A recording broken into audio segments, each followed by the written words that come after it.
ನಮಸ್ಕಾರ ಸ್ನೇಹಿತರೆ, ನೀವು ನೋಡ್ತಾ ಇದ್ದೀರಾ ಅಭಿ ನ್ಯೂಸ್ ಅಪ್ಡೇಟ್. ಇಂದಿನ ವಿಡಿಯೋದಲ್ಲಿ ನಾವು ರಾಜ್ಯದ ಜನತೆಗೆ ಉಪಯುಕ್ತವಾಗುವ 3 ಅತಿ ಮುಖ್ಯ ಸುದ್ದಿಗಳ ಬಗ್ಗೆ ಮಾತನಾಡಲಿದ್ದೇವೆ. ಮೊದಲನೇದಾಗಿ, ಗುರುಲಕ್ಷ್ಮಿ ಯೋಜನೆಯ ಫಲಾನುಭವಿಗಳಿಗೆ ಸರ್ಕಾರದಿಂದ ಭರ್ಜರಿ ಗಿಫ್ಟ್ ಸಿಕ್ಕಿದೆ. ಎರಡನೇದಾಗಿ, ನೀವು ಪ್ರತಿ ತಿಂಗಳು ಮಾಡುವ ಮೊಬೈಲ್ ರಿಚಾರ್ಜ್ ನಿಯಮಗಳಲ್ಲಿ ದೊಡ್ಡ ಬದಲಾವಣೆ ಆಗುವ ಲಕ್ಷಣ ಕಾಣಿಸ್ತಿದೆ. ಇನ್ನು ಮೂರನೇದಾಗಿ, ಪಿಂಚಣಿ ಮತ್ತು ಯುವ ನಿಧಿ ಹಣದ ಸ್ಥಿತಿ ಬಗ್ಗೆ ಏನಾಗಿದೆ, ಈ ಎಲ್ಲಾ ಮಾಹಿತಿಯನ್ನು ಇವತ್ತಿನ ವಿಡಿಯೋದಲ್ಲಿ ನಾನು ನಿಮಗೆ ವಿವರವಾಗಿ ತಿಳಿಸಿಕೊಡ್ತೀನಿ. ನೀವು ಇನ್ನು ನಮ್ಮ ಚಾನೆಲ್ಗೆ ಸಬ್ಸ್ಕ್ರೈಬ್ ಆಗಿಲ್ಲ ಅಂದ್ರೆ ಬೇಗನೆ ಸಬ್ಸ್ಕ್ರೈಬ್ ಮಾಡಿಕೊಳ್ಳಿ.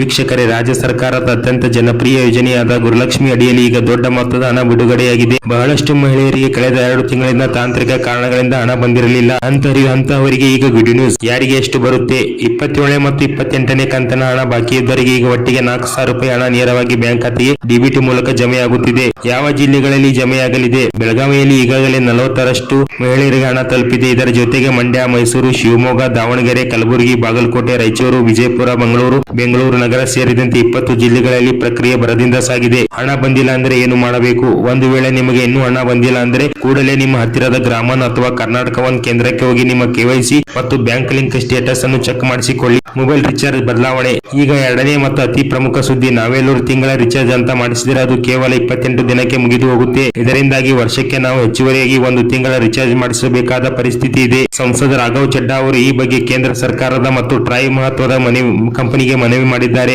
ಮೊಬೈಲ್ ಕಂಪನಿಗಳು ಪ್ಲಾನ್ಗಳು ಕಡ್ಡಾಯವಾಗಿ 30 ದಿನಗಳಿಗೆ ನೀಡಬೇಕು ಅನ್ನೋದು ಅವರ ಮುಖ್ಯ ಒತ್ತಾಯ.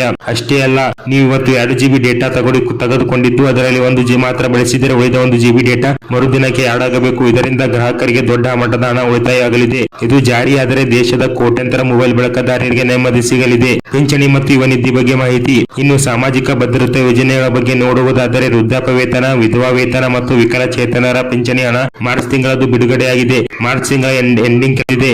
ಕೇವಲ 30% ಜನರಿಗೆ ಮಾತ್ರ ಹಣ ತಲುಪಿದೆ. ಇನ್ನು ಉಳಿದವರಿಗೆ ಏಪ್ರಿಲ್ 2ನೇ ವಾರದೊಳಗೆ ಹಣ ಸಿಗಲಿದೆ ಅಂತ ಅಧಿಕಾರಿಗಳು ತಿಳಿಸಿದ್ದಾರೆ. ಇನ್ನು ಯುವ ನಿಧಿ ಫಲಾನುಭವಿಗಳಿಗೆ ಡಿಸೆಂಬರ್ ಮತ್ತು ಜನವರಿ ತಿಂಗಳ ಭತ್ಯೆ ಈಗಾಗಲೇ ಪಾವತಿಯಾಗುತ್ತಿದ್ದು ನಿಮ್ಮ ಬ್ಯಾಂಕ್ ಅಕೌಂಟ್ ಅನ್ನು ಚೆಕ್ ಮಾಡಿಕೊಳ್ಳಿ. ಪಡೆದಿರಲ್ಲ ವೀಕ್ಷಕರ, ಇಂದಿನ ಪ್ರಮುಖ ಅಪ್ಡೇಟ್ಗಳು. ಗುರುಲಕ್ಷ್ಮಿ ಹಣ ನಿಮ್ಮ ಖಾತೆಗೆ ಬಂದಿದೆಯಾ ಅಥವಾ ಇಲ್ಲ ಅನ್ನೋದನ್ನ ಕೆಳಗೆ ಕಮೆಂಟ್ ಬಾಕ್ಸ್ ನಲ್ಲಿ ತಿಳಿಸಿ. ಈ ವಿಡಿಯೋ ಇಷ್ಟವಾಗಿದ್ದರೆ ಲೈಕ್ ಮಾಡಿ ಮತ್ತು ನಿಮ್ಮ ಫ್ರೆಂಡ್ಸ್ಗೆ ಹಾಗೂ ಫ್ಯಾಮಿಲಿಗೂ ಶೇರ್ ಮಾಡಿ. ದಿನನಿತ್ಯದ ಇಂತಹ ಸುದ್ದಿಗಾಗಿ ನೋಡ್ತಾ ಇರಿ ಅಭಿ ನ್ಯೂಸ್ ಅಪ್ಡೇಟ್.